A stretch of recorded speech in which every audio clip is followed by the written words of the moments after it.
Hi student, welcome to Prime Classes Bodh Gaya. आप लोग का हमारे प्राइम क्लासेज बोध गया का ये यूट्यूब चैनल पे हार्दिक स्वागत है। तो आज हमारा टॉपिक है दिगंत भाग 2 क्लास 12 का। जो बच्चे 2026 में इंटर बोर्ड के एग्जाम दे रहे हैं उनका हिंदी का एक बेस्ट चैप्टर लेके मैं आप लोगों के सामने आ गया हूँ। चैप्टर का नाम है उसने कहा था। चैप्टर का नाम है उसने कहा था। उसने कहा था ये चैप्टर, ये कहानी है जो चंद्रधर शर्मा गुलेरी के द्वारा लिखा गया है। ये कहानी है जो चंद्रधर शर्मा गुलेरी के द्वारा लिखा गया है। तो थोड़ा सा यहाँ पे हम इंट्रोडक्शन लेंगे चंद्रधर शर्मा गुलेरी का, उसके बाद पाठ का सारांश देखेंगे और उसके बाद देखेंगे उसने कहा था चैप्टर के वो मोस्ट वीवीआई ऑब्जेक्टिव क्वेश्चन जो बोर्ड में जिनकी आने की पूरी संभावना बनी हुई है। तो यहाँ पे सबसे पहले हम चंद्रधर शर्मा गुलेरी जो उसने कहा था चैप्टर के लेखक हैं उनके बारे में थोड़ा सा परिचय लेते हैं, उनकी रचनाएं, उनके जन्म के बारे में, उनके थोड़ा सा इतिहास देख लेते हैं पहले। तो आइए शुरू करते हैं।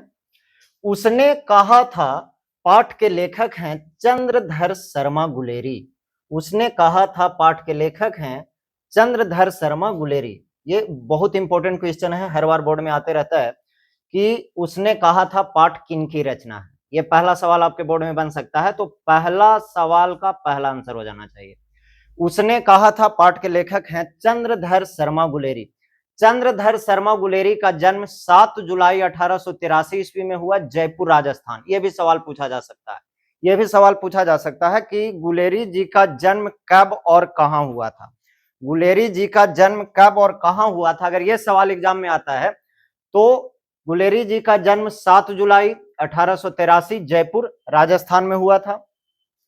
चंद्रधर शर्मा गुलेरी गुलेर नामक ग्राम के रहने वाले थे। जी, ये सवाल बहुत जरूरी है, ये आपको याद रखना है कि चंद्रधर शर्मा गुलेरी कहां के रहने वाले थे। तो गुलेर नामक ग्राम के रहने वाले थे, कांगड़ा हिमाचल प्रदेश के मूल निवासी थे। तो यहां से 3 मोस्ट ऑब्जेक्टिव क्वेश्चन कंप्लीट होने वाला है। पहला देख लेते हैं, एक बार फिर से देख लेते हैं कि सबसे पहला जो चीज है उस पर एक बार फिर से नजर डालिए। उसने कहा था, क्या है ये एक कहानी है, निबंध नहीं है। ये एक कहानी है जो चंद्रधर शर्मा गुलेरी के द्वारा लिखा गया है। दूसरी बात, सबसे इंपॉर्टेंट बात, कि चंद्रधर शर्मा गुलेरी का जन्म कब और कहां हुआ था। तो चंद्रधर शर्मा गुलेरी का जन्म हुआ 7 जुलाई 1883 ईस्वी में। कहां? जयपुर राजस्थान में। दूसरी बात, चंद्रधर शर्मा गुलेरी कहां के रहने वाले थे, किस गांव के रहने वाले थे। तो ये गुलेर नामक गांव के रहने वाले थे। शायद इन्हीं के कारण इनके नाम के पीछे गुलेरी शब्द जुड़ गया है, क्योंकि गुलेर के रहने वाले थे शायद ये, और नामक ग्राम में रहते थे, गुलेर नामक ग्राम में, और कांगड़ा हिमाचल प्रदेश के ये मूल निवासी।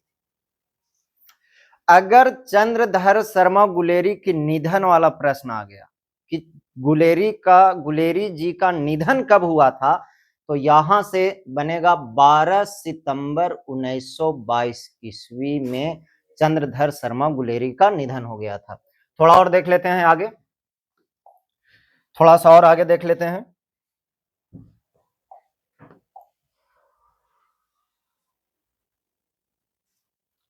और कुछ चीजें, चंद्रधर शर्मा गुलेरी के पिता का क्या नाम था। चंद्रधर शर्मा गुलेरी के पिता का नाम था पंडित शिवराम। चंद्रधर शर्मा गुलेरी के पिताजी का नाम था पंडित शिवराम। चंद्रधर शर्मा गुलेरी ने जो कहानियां लिखी है उस पर जरा नजर डालें। जी, भी आई है यहाँ पे एकदम ध्यान से आपको देखना है कि चंद्रधर शर्मा की रचनाएं कौन कौन सी है। यहां से सवाल आएंगे बोर्ड में। तो चंद्रधर शर्मा गुलेरी की सबसे पहली, यहां पे ध्यान दीजिए, सुखमय जीवन। सुखमय जीवन नाम का कहानी जो चंद्रधर शर्मा गुलेरी के द्वारा लिखा गया है, ये 1911 ईस्वी में प्रकाशित हुआ था। फिर से एक बार देख लेते हैं कि चंद्रधर शर्मा गुलेरी की रचनाओं पर अगर ध्यान देंगे तो सुखमय जीवन, सुखमय जीवन है क्या? सुखमय जीवन एक कहानी है।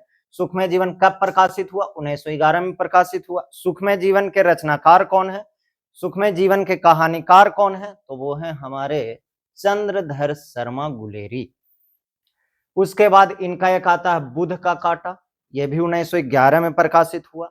उसके बाद इनका एक ये कहानी मोस्ट जो जिस पर आज हम लोग चर्चा करने के लिए आए हैं, उसने कहा था, ये कहानी कब प्रकाशित हुई? 1915 ईस्वी में। देखिए 12 क्लास में अगर आप हिंदी के एग्जाम देने जा रहे हैं तो आपको एक खास बात का यह भी ध्यान रखना चाहिए कि कौन सा चैप्टर, कौन सा पाठ कहानी है, कौन सा पाठ निबंध है, कौन सा पाठ एकांकी है, कौन सा पाठ जो है वो गद्य खंड से है, कौन सा पाठ पद्य खंड से है, ये सब बात को भी आपके दिमाग में रहना चाहिए। आइए फिर से थोड़ा सा आगे देखते हैं।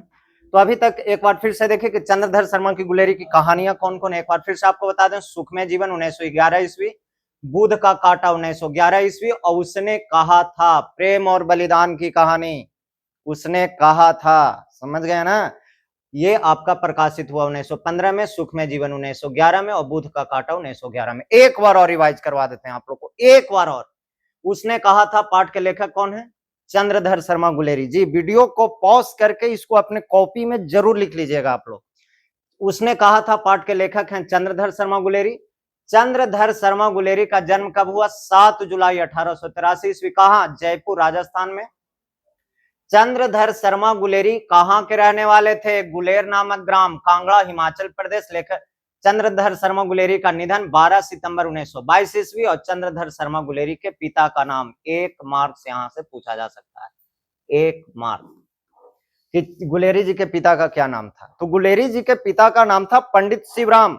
अगर एग्जाम में आता है कि सुखमय जीवन किन की रचना है, आपका जवाब क्या होगा? आपका जवाब होगा चंद्रधर शर्मा गुलेरी। अगर आ गया बुध की कांटा, बुध का कांटा कब प्रकाशित हुआ? 1911 ईस्वी में प्रकाशित हुआ। उसने कहा था कि रचनाकार कौन है? चंद्रधर शर्मा गुलेरी। तो यहां पर लेखक को अलग अलग तरीके से पूछने की व्यवस्था बनाई है। एक चीज देखिए, क्या क्या आपका जवाब लेखक ही होगा, लेकिन सवाल कैसे आते हैं वो देख लीजिए आप। पहला सवाल आ सकता है कि रचनाकार कौन? रचनाकार कौन है? तो रचनाकार अगर पूछ रहा है तो फिर वही लेखक के नाम ही पूछ रहा है। अगर पूछ रहा है कि किनकी कृति है, अरे वाह वाह वाह, ये बहुत बढ़िया बात, किनकी कृति है। तो अगर पूछता है, अगर पूछा कि उसने कहा था किनकी कृति है, तो हमारा जवाब क्या होगा? जी, चंद्रधर शर्मा गुलेरी। तो इस तरह से आपका पूछा जा सकता है। एक सवाल और इस तरह से भी बन सकता है कि इनमें से कौन सी रचना चंद्रधर शर्मा गुलेरी की है? तो हम यहाँ पे देखेंगे कि सुखमय जीवन, बुध का कांटा उसने कहा था, ये तमाम रचनाएं किनकी द्वारा लिखी गई है? ये तमाम रचनाएं लिखी गई है चंद्रधर शर्मा गुलेरी के द्वारा। आइए चंद्रधर शर्मा गुलेरी के लिखे हुए कुछ निबंध पे ध्यान दें। VVI मोस्ट इंपोर्टेंट क्वेश्चन यहां से बनेगा, याद रखिएगा। इसके बाद हम लोग सबसे इंपॉर्टेंट ऑब्जेक्टिव करने वाले हैं इस चैप्टर का, साथ में कुछ सब्जेक्टिव भी करेंगे। तो चंद्रधर शर्मा गुलेरी का निबंध लिखा हुआ है पहला, कछुआ धर्म। कछुआ धर्म, ये पहले पूछा जा सकता है, कछुआ धर्म क्या है? पहला सवाल अगर बनता है कि कछुआ धर्म क्या है, तो कछुआ धर्म निबंध है, कहानी नहीं है। दूसरी बात, मारेसी मोही कुठाओं, पुरानी हिंदी, भारतवर्ष, संस्कृत की टिपकारी, देवानाम प्रिया, ये सब निबंध है। और ये सब के लेखक कौन है? चंद्रधर शर्मा गुलेरी जी। कछुआ धर्म को मत भूलिएगा, एक टाइम खाना कम खाइएगा चलेगा, लेकिन कछुआ धर्म किनकी रचना है ये आपको याद करके बोर्ड एग्जाम में जाना है। कछुआ धर्म क्या है? कछुआ धर्म निबंध है किनका? चंद्रधर शर्मा गुलेरी का लिखा हुआ निबंध।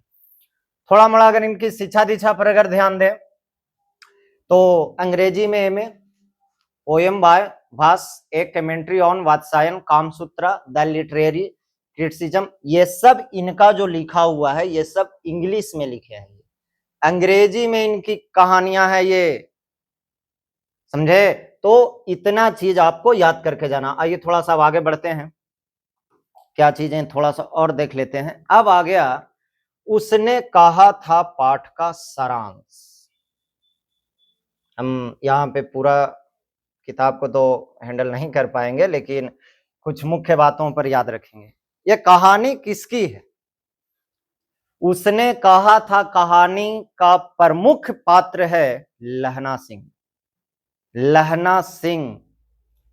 उसने कहा था पाठ चंद्रधर शर्मा गुलेरी के द्वारा लिखी गई है। दूसरी बात, यहां से एक चीज और इंपॉर्टेंट बात, इंपॉर्टेंट बात जो है ना उसको हम छोड़ने वाले नहीं है।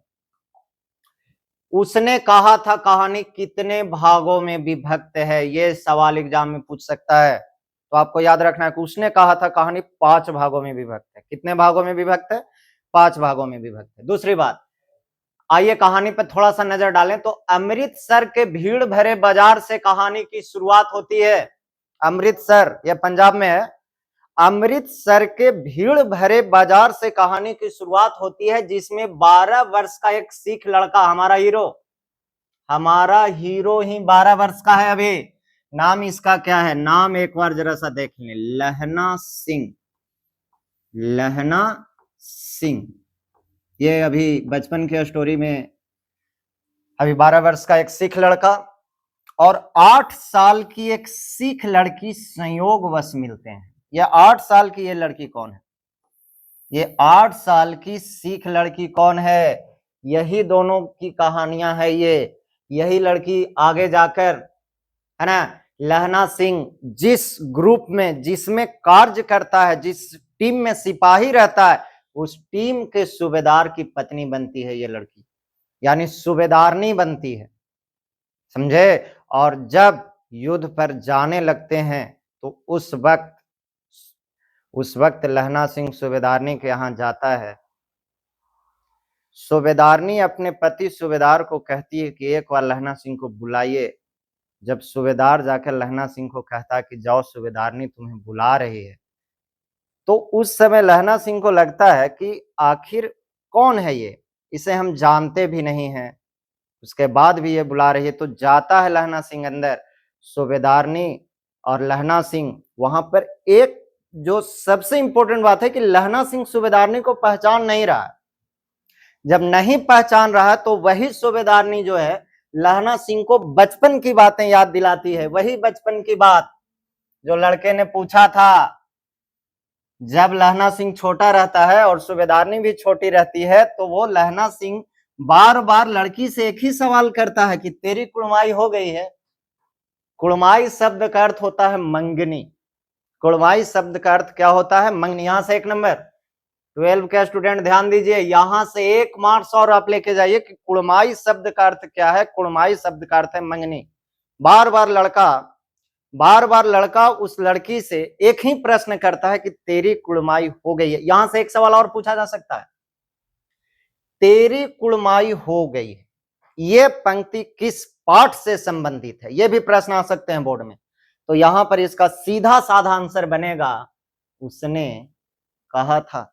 या फिर एक सवाल और बन सकता है कि तेरी कुड़माई हो गई है, यह किसकी रचना से संबंधित है? किस कहानीकार का यह पंक्ति है? अगर यह आ गया तो आपका एक ही आंसर बनेगा, चंद्रधर शर्मा गुलेरी का ये लिखा हुआ लाइन है, तेरी कुड़माई हो गई। कुड़माई शब्द का अर्थ एक बार फिर से देख लीजिए। कुड़माई शब्द का अर्थ क्या है? कुड़माई शब्द का अर्थ है मंगनी। कुड़माई शब्द का अर्थ मंगनी होता है। बार बार पूछेगा एग्जाम में कि लड़का बार बार क्या प्रश्न पूछ रहा है लड़की से? एक ही प्रश्न, तेरी कुड़माई हो गई। उसके बाद यहां पे देखिए, लड़की धत कहकर भाग गई। यह क्रम कुछ दिनों तक चलता रहा लगातार। जब भी कहीं भी मिल गए, दूध वाले के दुकान पे मिल गए, कहीं भी राशन वाले के दुकान पे मिल गए, लड़का बार बार लड़की से एक ही प्रश्न करता है, तेरी कुड़माई हो गई है? और लड़की कहती है धत। करा एक दिन लड़के की अपेक्षा के विरुद्ध लड़की ने कहा कि हाँ हो गई है। बार बार एक ही सवाल जब लड़का पूछ रहा है तो एक दिन लड़की जो है उसके अपेक्षा के विरुद्ध, अब यहां पे समझिए आपकी ये लाइन क्यों लिखा गया है, अपेक्षा के विरुद्ध। मतलब लड़का चाह रहा था कि लड़की नहीं बोले कि मेरी कुड़माई नहीं हुई है, लेकिन वो जो आशा कर रहा था उसके अपोजिट, उसके उल्टा लड़की ने जवाब दिया कि हाँ हो गई है, मेरी कुड़माई हो गई है। सुनते ही लड़का बहुत ज्यादा उदास हो गया। यहां पर लहना सिंह उदास हो जाता है। आगे चलकर यही लड़का इस कहानी का नायक लहना सिंह बन गया। देखिए कितनी बढ़िया बात है। अभी हम इसी बात पे चर्चा कर रहे थे कि उसने कहा था कहानी का नायक कौन है। उसने कहा था कहानी का नायक है लहना सिंह। और यही लहना सिंह यहाँ पे 12 वर्ष की उम्र में लड़की से बार बार सवाल करता है कि तेरी कुड़माई हो गई है। और अभी इससे पहले जो हम कहानी के बारे में बता रहे थे कि जब लहना सिंह सूबेदारनी को नहीं पहचान पाता है तो सूबेदारनी लहना सिंह को यही पंक्ति कहती है कि तेरी कुड़माई हो गई। तब जाकर लहना सिंह सूबेदारनी को पहचानता है, तब जाकर लहना सिंह को लगता है कि नहीं ये वही है। चलिए थोड़ा सा और आगे देखें।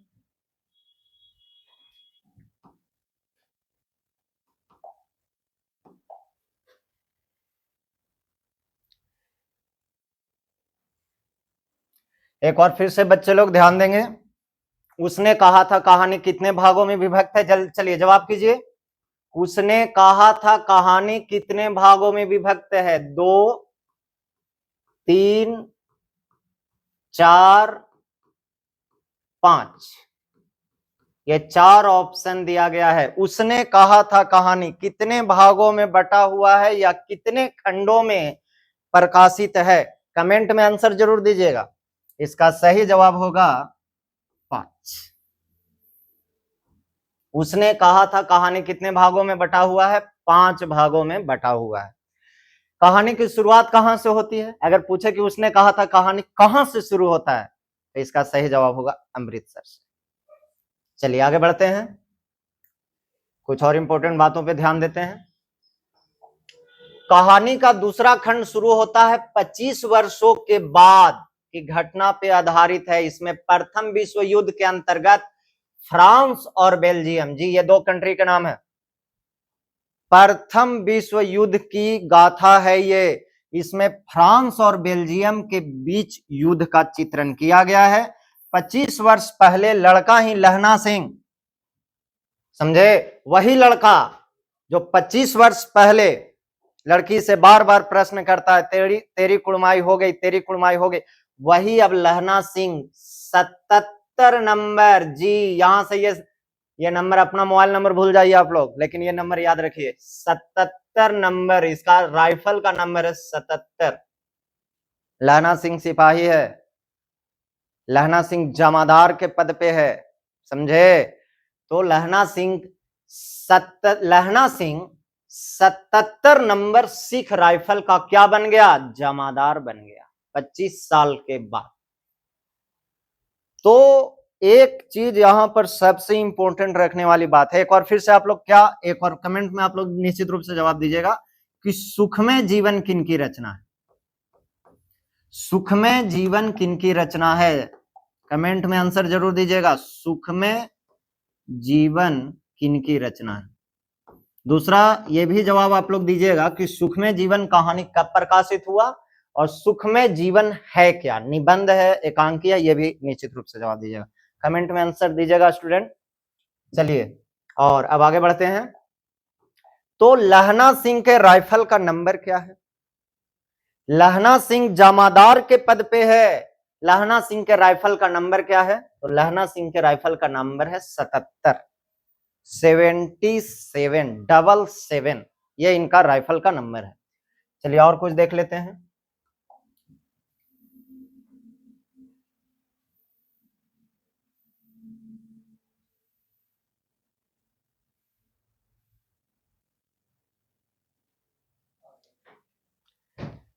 लहना सिंह और सूबेदार, ये वही सूबेदार है जिस लड़की को लहना सिंह बार बार कहता था कि तेरी कुड़माई हो गई, तेरी कुड़माई, उसी का पति सूबेदार।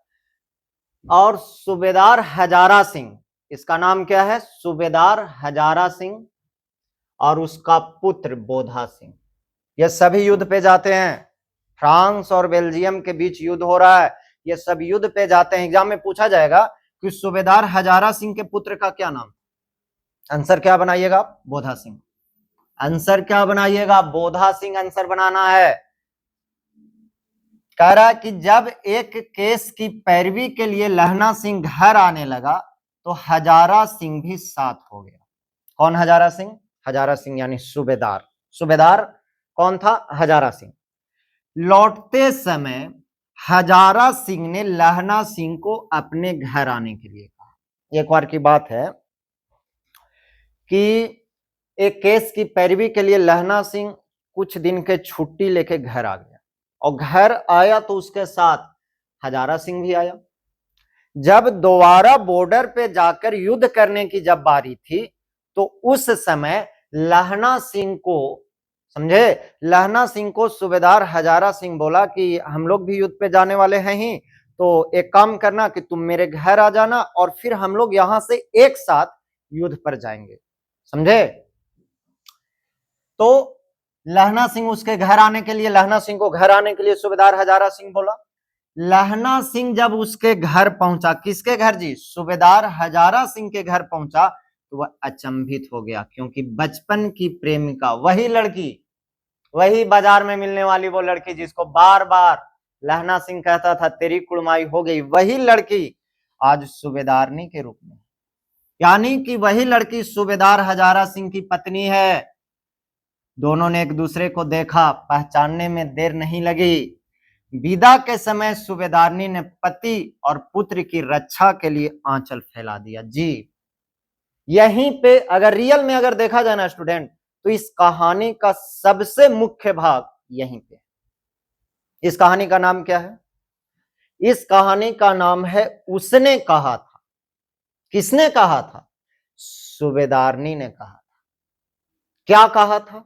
यही कहा था कि लहना सिंह को सूबेदारनी ने जब बुलाया तो उसने एक ही बात बताई कि हमारे और भी बच्चे हुए हैं, लेकिन सब के सब मर गए, एक बेटा मात्र बचा हुआ है। लहना सिंह से आंचल पसार रही है सूबेदारनी, एक बेटा मात्र बचा हुआ है, और वो बेटा का नाम क्या है? बोधा सिंह।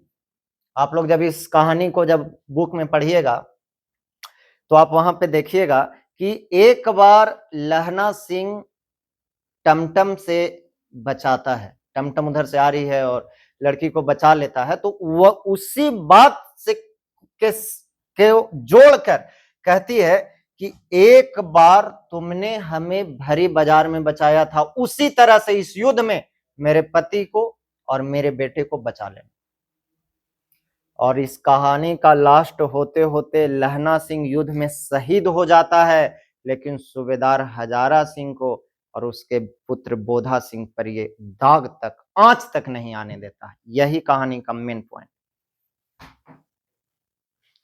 कहानी का नाम क्या है? उसने कहा था। बस यह लाइन जो समझ लिया, इस कहानी को पूरी तरह समझ लिया कि सूबेदारनी ने पति, पति यानी कौन? सूबेदार हजारा सिंह, और पुत्र, पुत्र यानी कौन? बोधा सिंह की रक्षा के लिए आंचल फैला दिया।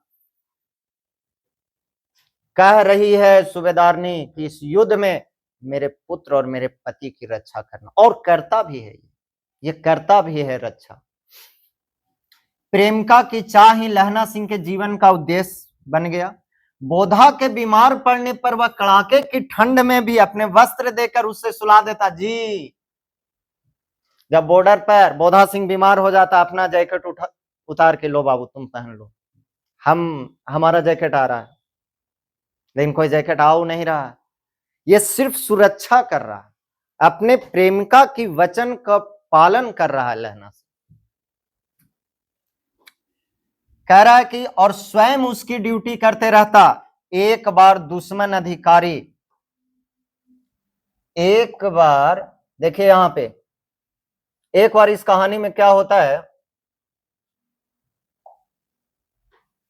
एक बार इस कहानी में क्या होता है कि सूबेदार, दुश्मन जो है, जिसके खिलाफ इन लोग लड़ने गए थे, वो दुश्मन जो है, वो दुश्मन भेष बदल के, यानी किसके रूप में, समझ रहे हैं ना, दुश्मन भेष बदल के आ जाता है।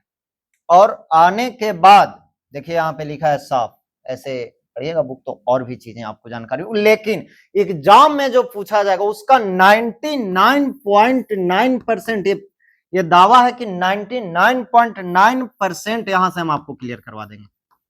0.1% के लिए आप एक और बुक को जरूर देख लीजिएगा। अभी ऑब्जेक्टिव आया नहीं है स्टूडेंट, वेट कीजिए थोड़ा सा, अभी सारांश क्लियर होगा उसके बाद ऑब्जेक्टिव पे आएंगे हम।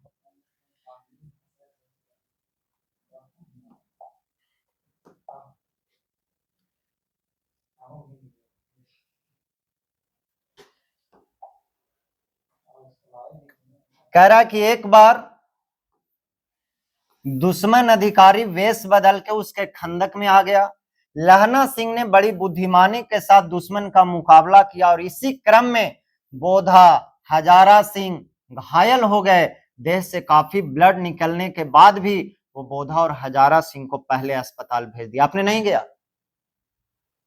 अपने बार बार सूबेदार हजारा सिंह कहते रहा लहना सिंह के गाड़ी में बैठ जाओ, गाड़ी में बैठ जाओ, लेकिन नहीं, पहले तुम लोग जाओ, हम बाद में आएंगे, हम बाद में आएंगे, पहले तुम लोग जाओ, पहले जान बचना चाहिए हजारा सिंह का और बोधा सिंह का। वादा है। बाद की गाड़ी की प्रतीक्षा में वो छटपटाता रहा। प्रेमिका की बात पूरी करने में, है ना, उसने अपनी जान दे दी। एक बार फिर से पूछता, ये सवाल भी आ सकता है कि उसने कहा था कहानी कैसी है? उसने कहा था कहानी प्रेम और बलिदान की कहानी। इस प्रकार यह पुरानी कहानी होने के बाद भी पूर्णतः ताजा दिखाई पड़ती है। अब आइए एक और ऑब्जेक्टिव कर लेते हैं, कुछ और चीजें देखेंगे हम ऑब्जेक्टिव में, बहुत इंपॉर्टेंट है। आइए ऑब्जेक्टिव शुरू करते हैं। Most important VVI objective, very very important. चलिए देखिए स्टूडेंट, जिस चीज का आप लोग इंतजार कर रहे थे आ गया वो। आप लोग सोच रहे थे लेक्चर उक्चर क्या है, पहले ऑब्जेक्टिव करवा देते तो अच्छा था। आइए ऑब्जेक्टिव पे ध्यान दीजिए। पहला सवाल और पहला जवाब, चंद्रधर शर्मा का जन्म कब हुआ था? Most important question. इतना पढ़ने के बाद आपको ज्यादा कुछ पढ़ने की जरूरत नहीं है। चंद्रधर शर्मा का जन्म कब हुआ था? 1883 ईस्वी। 1883 ईस्वी में चंद्रधर शर्मा गुलेरी का जन्म हुआ था जी। एक बार फिर से देखिए, ये चीज हम आपको बता चुके हैं, कमेंट में आंसर आपके सामने ही है। उसने कहा था कहानी का प्रकाशन कब हुआ? 1915 ईस्वी। इनकी दो और कहानियां, एक सुखमय जीवन और एक बुद्ध का कांटा। सुखमय जीवन कब प्रकाशित हुआ? 1911 में प्रकाशित हुआ। उसने कहा था कब प्रकाशित हुआ? 1915 ईस्वी में प्रकाशित हुआ। आपको बता दें कि उसने कहा था कहानी पर फिल्म भी बनाई गई है। आप इसको यूट्यूब चैनल पे जाके देख भी सकते हैं। उसने कहा था कहानी के आधार पे फिल्म भी बनाई गई है, मूवी भी बनाई गई। तो वहीं से एक सवाल, उसने कहा था कहानी का आरंभ किस शहर में हुआ? आपको बता चुके हैं, अमृतसर में। अमृतसर कहाँ है? पंजाब।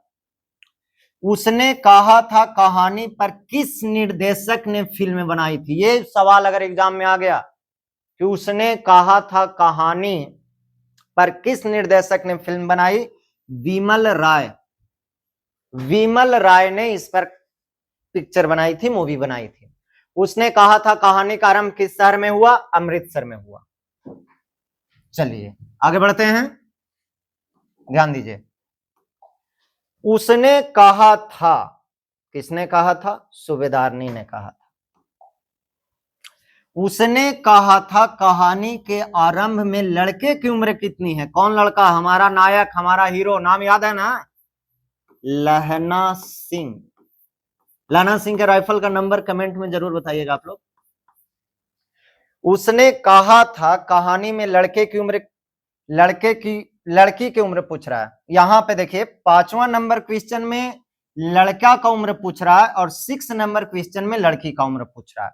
तो लड़का की उम्र अगर पूछता है कि लहना सिंह का, लहना सिंह नहीं लिखेगा, सिर्फ लड़के की उम्र पूछेगा तो 12 वर्ष, और अगर लड़की की उम्र यानी सूबेदारनी तो 8 वर्ष। 12 वर्ष के लहना सिंह था और 8 वर्ष की वो लड़की थी जिससे वो बार बार सवाल करता था। कौन सा सवाल?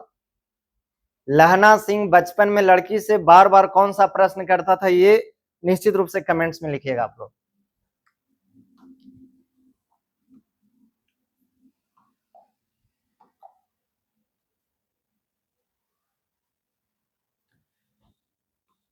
सवाल है कि उसने कहा था कहानी का दूसरा भाग कितने वर्षों के अंतराल के बाद आरंभ हुआ? 25 साल। 25 वर्ष के अंतराल के बाद कहानी का दूसरा भाग शुरू होता है और कहानी के दूसरे भाग डायरेक्ट कहां, बॉर्डर पर, बॉर्डर पे, जहां पे सूबेदार हजारा सिंह, उसका बेटा बोधा सिंह, लहना सिंह और पूरे ग्रुप का, पूरे मंडली का सबसे ज्यादा हंसाने वाला, कमेंट कीजिएगा कौन था वो।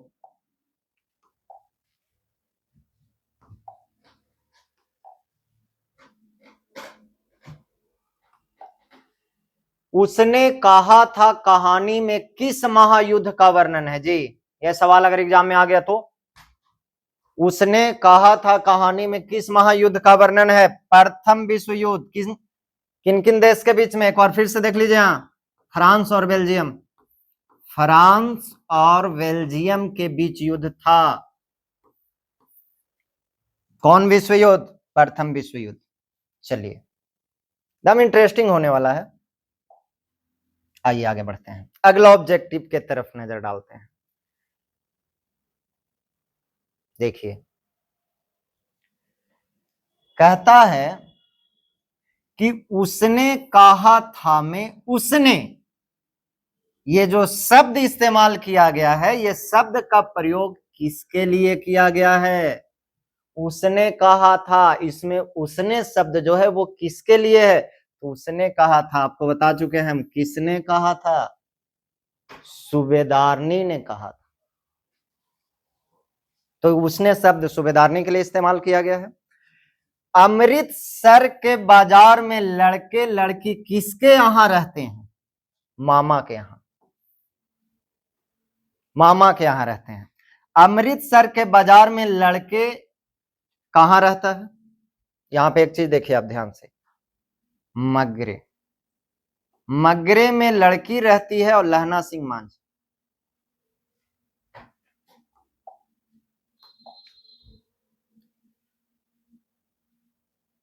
यह सवाल तो आप भूल ही नहीं पाइएगा कभी, कि लहना सिंह बड़ा होकर किस नंबर का जमादार बना।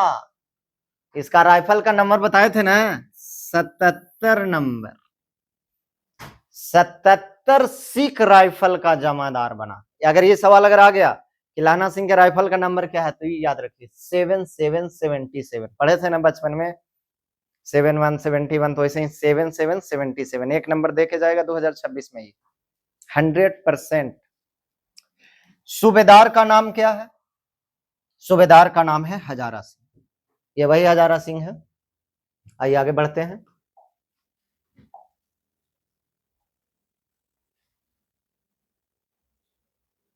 जो प्राइम क्लासेज बोधगया के यूट्यूब चैनल को सब्सक्राइब नहीं किए हैं वो सब्सक्राइब कर लें और बेल आइकन को जरूर दबा दें, कि जैसे ही प्राइम क्लासेज का न्यू वीडियो अपलोड होता है वैसे ही आपके पास नोटिफिकेशन चला जाएगा। सूबेदार के बेटे का क्या नाम था, सूबेदार हजारा सिंह के बेटे का क्या नाम था, बोधा सिंह। उसने कहा था कहानी कितने खंडों में प्रकाशित है, 5 खंडों में। चलिए आगे बढ़ते हैं। लहना सिंह किसके विरुद्ध लड़ रहा था, लहना सिंह किसके विरुद्ध लड़ रहा था, जर्मनी के विरुद्ध। लहना सिंह कितने दिनों की छुट्टी लेके आया था, आपको बताया था ना कि केस की पैरवी के लिए आया था, ये बॉर्डर पर से छुट्टी लेके। तो लहना सिंह कितने दिनों की छुट्टी के लिए आया, छुट्टी पर आया था, 8 दिनों की छुट्टी। और वही उसके बाद घूमते सूबेदार हजारा सिंह के घर होते गया था ये, जहां पे उसकी मुलाकात सूबेदारनी से हुई थी। चलिए ये भी आई सवाल, लहना सिंह क्यों घर आया था। हमने आपको पाठ का सारांश पढ़ाते हुए बता दिया था कि लहना सिंह केस की पैरवी के लिए, केस यानी मुकदमा, मुकदमा की पैरवी करने के लिए आया था। कीरत सिंह कौन था, कीरत सिंह था लहना, कीरत सिंह लहना सिंह का कौन था, यह सवाल आ जाएगा। यहाँ ये सवाल दो तरह से पूछ सकता है, ये सवाल दो तरह से पूछ सकता है, कीरत सिंह लहना सिंह का कौन था, तो भतीजा, या फिर डायरेक्ट ऐसे पूछ दे कि लहना सिंह के भतीजे का क्या नाम था, कीरत सिंह। दो तरीके से जैसे भी पूछे आंसर होना चाहिए। आगे बढ़े। सूबेदार का गांव कहां था, तो सूबेदार का गांव कहां था, लहना सिंह के रास्ते में, जिस रास्ता से वो बॉर्डर पे जा रहा था ना युद्ध करने के लिए, उस रास्ते में ही सूबेदार हजारा सिंह का घर पड़ता था। युद्ध में कितने जर्मन घायल हुए, युद्ध में कितने जर्मन घायल हुए या मारे गए, यह सवाल अगर आता है कि युद्ध में कितने जर्मन घायल हुए या मारे गए, 63। आगे बढ़िए। लहना सिंह के लड़ाई स्थल पर कितनी दूर लहना सिंह के लड़ाई स्थल से कितनी दूरी पर दूसरे खाई वाले सैनिक थे? 3 मील की दूरी पर दुश्मन सैनिक, 3 मील की दूरी पर दुश्मन सैनिक थे। सूबेदारनी के कितने बेटे थे? आपको बताइए किए थे कि सूबेदारनी ने लहना सिंह से आंचल पसार के क्या कहा कि और भी बच्चों ने जन्म लिया लेकिन सब सुबह के चिराग हो गए। ये मुहावरा है जिसका अर्थ होता है जब सुबह जैसे ही होता है तो चिराग बुझा देते हैं ना, वैसे ही जन्म तो लिए लेकिन रहा नहीं। अगर कोई बचा तो मात्र एक बेटा। चलिए जल्दी से कमेंट में बताइएगा कि सूबेदारनी के बेटा का क्या नाम है। कमेंट में आंसर दीजिएगा, सूबेदारनी के बेटे का क्या नाम है। सूबेदारनी का बेटा कितने दिनों से फौज में नौकरी कर रहा था? सूबेदारनी का बेटा कितने दिनों से फौज में नौकरी कर रहा था? 1 वर्ष। 1 वर्ष अभी हाल ही में वो भर्ती हुआ था। करा तिमियों की घघरिया पलटन कौन बनाना चाहती थी? तिमियों की घघरिया पलटन कौन बनाना चाहती थी? सूबेदारनी। आगे बढ़े। यह सवाल इंपॉर्टेंट है, बहुत ज्यादा जरूरी है। कितने जर्मन खाई में घुस गए? क्योंकि जर्मनी के विरुद्ध ही लड़ने गया था लहना सिंह, तो कितने जर्मन खाई में घुस गए? 70। देखिए हुआ क्या, आइए थोड़ा सा 2 मिनट नजर डालिए कि जब युद्ध पे गया, ये समझ लीजिए कि ये खंदक जिसको तंबू कहते हैं, इसमें लहना सिंह और इसके साथ बाकी जो सिपाही थे सब इसमें थे, सब इसमें रहते थे। लड़ाई कुछ दिन से नहीं चल रहा था। हुआ क्या कि इसके ग्रुप के सबसे हेड यानी लपटन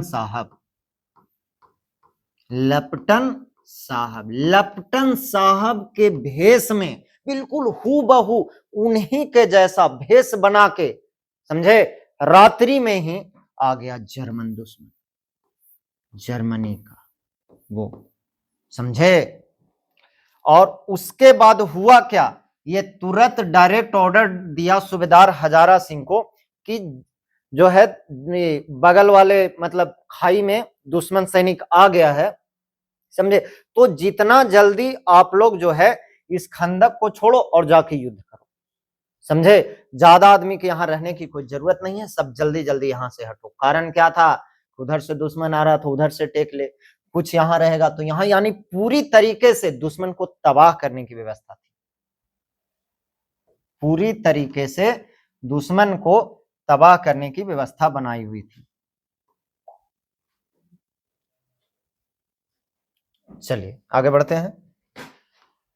तो याद रहेगा कितने जर्मन खाई में घुसे? 70।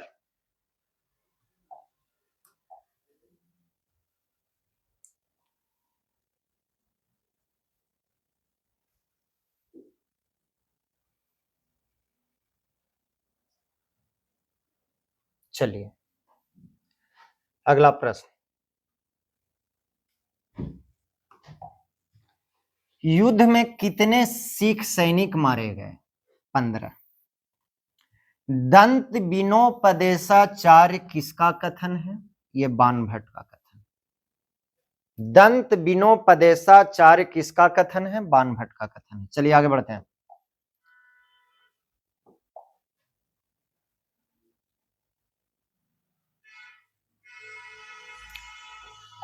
कहानी में एक और भी लाइन आता है कि जर्मन वाले वेद पढ़कर क्या जान गए? जर्मन वाले वेद पढ़कर क्या जान गए? विमान उड़ाना जान गए, समझे। एक यहां से एक और भी आई सवाल देखिए कि डाक बाबू का क्या नाम था? पल्लू राम। डाक बाबू का क्या नाम था? पल्लू राम। याद रहेगा। उसने कहा था कहानी पर किस बड़े समीक्षक की समीक्षा पाठ्य पुस्तक में प्रस्तुत की गई है?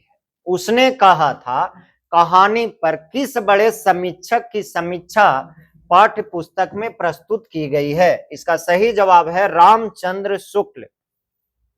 इसका सही जवाब है रामचंद्र शुक्ल। आइए स्टूडेंट देखिए, वैष्णवी से टकराकर लड़के ने कौन सी उपाधि प्राप्त की?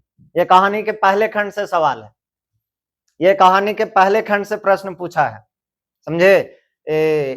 आपको पढ़ाए थे कि उस समय जब लड़का बार बार लड़की से सवाल पूछ रहा था तेरी कुड़माई हो गई, तेरी कुड़माई हो गई, तो लड़की ने क्या जवाब दिया? धत। अब इसके सुनने के साथ ही लड़का उदास हो गया। अब उदास होने के बाद ये चला जा रहा, उधर से एक वैष्णवी पूजा पाठ करने वाला जब उससे जाके टकरा गया, तो उस वैष्णवी ने इसे क्या कहा? अंधा। अंधा है, दिखाई नहीं दे रहा है, किधर जा रहे हो? तो वैष्णवी से टकराकर लड़के ने कौन सी उपाधि प्राप्त की? अंधे। ये वैष्णवी बोली कि अंधे हो, दिखाई नहीं दे रहा है।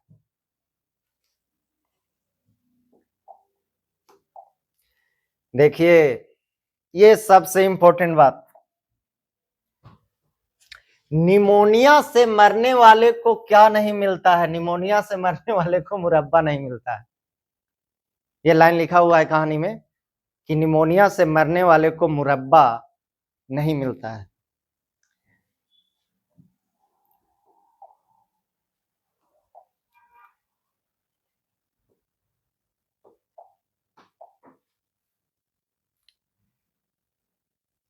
जर्मनों के खाई में घुसने के समय वहां कितने सिख थे?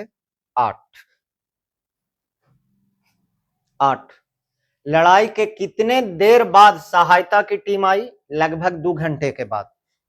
जब सैनिक घायल हो गए उसके बाद सहायता के लिए टीम को आने में समय कितना लगा? लगभग 2 घंटा।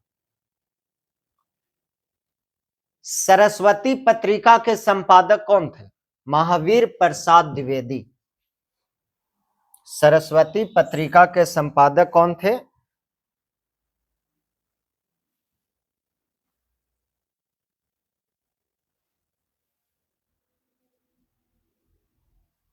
आइए थोड़ा सा सब्जेक्टिव क्वेश्चन देख लेते हैं। लहना सिंह के चरित्र की विशेषताओं का वर्णन कीजिए। VVI होगा। ये सब सवाल बस पढ़ के जाइए, ज्यादा पढ़ने की जरूरत नहीं। 1-2 सब्जेक्टिव क्वेश्चन देखते हैं, उसके बाद लास्ट। लहना सिंह के चरित्र, ये सवाल बार बार देखा गया है, ये VVI है, इसलिए थोड़ा सा इस पर सिर्फ बात करते हैं। लहना सिंह के चरित्र की विशेषताओं का वर्णन करें। तो उसने कहा था कहानी का नायक कौन है? कमेंट में लिखिएगा। लहना सिंह एक और वीर सैनिक है, दूसरी ओर निश्चल, निर्मल, निस्वार्थ प्रेम पर कुर्बान हो जाने वाला प्रेमी है। ये प्रेमिका के मात्र एक कथन पर इसने अपना जान कुर्बान कर दिया। वह फ्रांस बेल्जियम युद्ध में 77 नंबर सिख राइफल जमादार के एग्जाम में पूछेगा लहना सिंह किस पद पे है? जमादार के पद पे। लहना सिंह के राइफल का नंबर क्या है? 77 नंबर राइफल के रूप में कार्यरत दिखाई पड़ते हैं। उसी में वो शहीद भी हो जाते हैं। कह रहा बचपन में अल्हड़ बालक दिखाई पड़ने वाला सयानेपन में लहना सिंह नामक वीर सैनिक बन गया। समझे? बचपन में बार बार लड़की से सवाल करते रहता था ना, तेरी कुड़माई हो गई है, तेरी कुड़माई हो गई है। वही आगे जाके एक वीर सैनिक बन गया। वो अपनी प्रेमिका की बात पे अपना जान न्यौछावर कर दिया। लहना सिंह हमारे कहानी का नायक। अब यहां पे देखिए दूसरा सवाल, वीडियो को पॉज करके आप लोग आंसर लिख भी सकते हैं। उसने कहा था कहानी के पात्रों के नाम लिखिए। तो पहला लहना सिंह, हजारा सिंह, बोधा सिंह, कीरत सिंह, बजीरा सिंह। बजीरा सिंह कौन है? बताए थे ही आपको। ये जो है ये पूरे मंडली का, पूरे ग्रुप को, सबको हंसाने वाला है ये बजीरा सिंह। विदेशी मैम, जर्मन लप्टन, बाबू काट वाला, अमृतसर बाजार की सड़कों पर चलने वाले लोग, छाबड़ी वाला, गोभी वाला, वैष्णवी, तुर्की मौलवी और पोल्डूराम। पोल्डूराम कौन? डाक बाबू। उसने कहा था कहानी के शीर्षक की सार्थकता स्पष्ट कीजिए। बस ये लास्ट 2 मिनट और, ये लास्ट सवाल।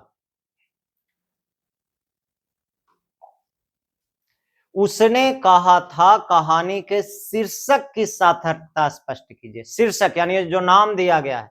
एक बार आप लोग कमेंट में जरूर बताइएगा कि उसने कहा था कहानी में उसने शब्द किसके लिए प्रयोग हुआ है। कमेंट में जरूर बताइएगा उसने शब्द किसके लिए प्रयोग हो रहा है। शीर्षक किसी भी रचना के केंद्र में होता है, उसके चारों ओर कथा की बुनावट होती है। प्रस्तुत कहानी के केंद्र में सूबेदारनी लहना सिंह उत्सर्गपूर्ण प्रेम है दोनों में। बचपन का अल्हड़ प्रेम बाद में महान उत्सर्ग का आधार बन गया, अतः यह शीर्षक सर्वथा सार्थक और सटीक है। तो स्टूडेंट, आज के वीडियो में इतना ही। फिर हम लोग इसके बाद एक नेक्स्ट चैप्टर के वीडियो लेके आप लोग के सामने आएंगे। जो स्टूडेंट हमारे प्राइम क्लासेज बोधगया के चैनल को सब्सक्राइब नहीं किए हैं वो सब्सक्राइब कर लेंगे। ठीक है, thanks, have a nice day.